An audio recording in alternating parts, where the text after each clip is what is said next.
Bismillahirrahmanirrahim. Assalamualaikum warahmatullahi wabarakatuh.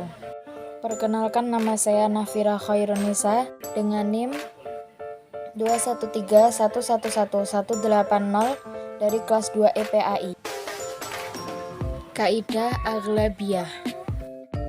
Kaidah yang pertama adalah idza ijtama'al halal wal haramu ghulibal haram. Apabila halal dan haram itu berkumpul, maka yang memenangkan adalah haram. Dasar kaidah ini adalah hadis Nabi, innal halala bayyinu wa innal harama bayyinu. Sesungguhnya sesuatu yang halal itu telah jelas dan sesuatu yang haram itu telah jelas. Wa bainahuma mustabihatu la ya'lamuhunna katsiran minan nas. Dan di antara keduanya itu terdapat syubhat yang kebanyakan manusia itu tidak mengetahuinya. Famani taqo syubhati istabara lidinihi wa irdihi.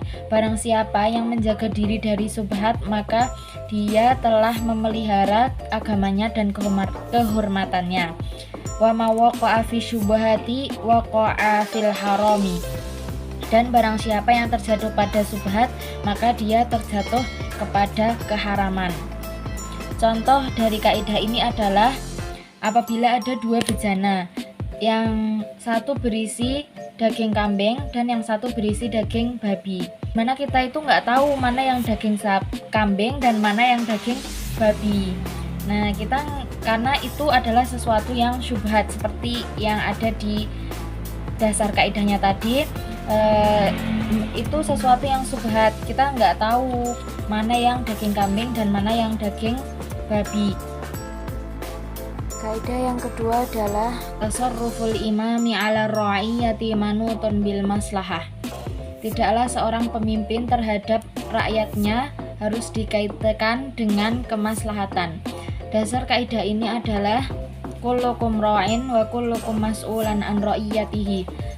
Semua dari kalian adalah pemimpin dan semua pemimpin akan dimintai pertanggungjawaban atas kepemimpinannya. Contoh dari kaidah ini adalah apabila di suatu desa itu terdapat pengelolaan zakat. Nah, seorang pemimpin itu harus ikut andil dalam mengelola zakat tersebut karena untuk kemaslahatan bersama. Walaupun seorang pemimpin itu hanya membagi tugas kepada rakyatnya atau hanya sekedar memantau saja. Kaidah yang ketiga adalah al-muta'addi afdalu minal qasir. Perbuatan yang mencakup orang lain itu lebih utama daripada hanya untuk kepentingan sendiri. Dasar kaidah ini adalah wa inna faddalal alimi 'alal abidi ka fadlil qamari lailatal badri 'ala sairil kawakibi. Sesungguhnya perumpamaan orang yang berilmu dibandingkan ahli ibadah adalah seperti perbandingan bulan di malam Badar dari bintang-bintang lainnya.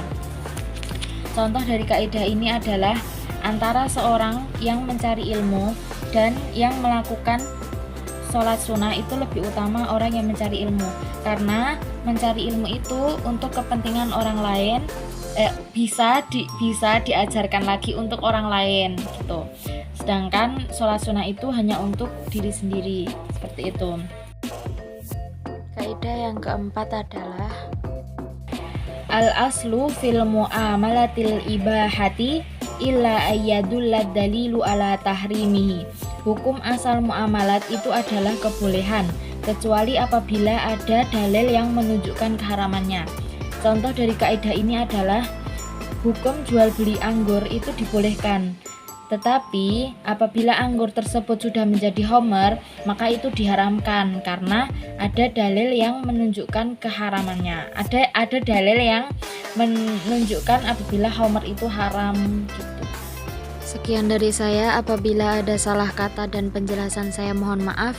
Wassalamualaikum warahmatullahi wabarakatuh.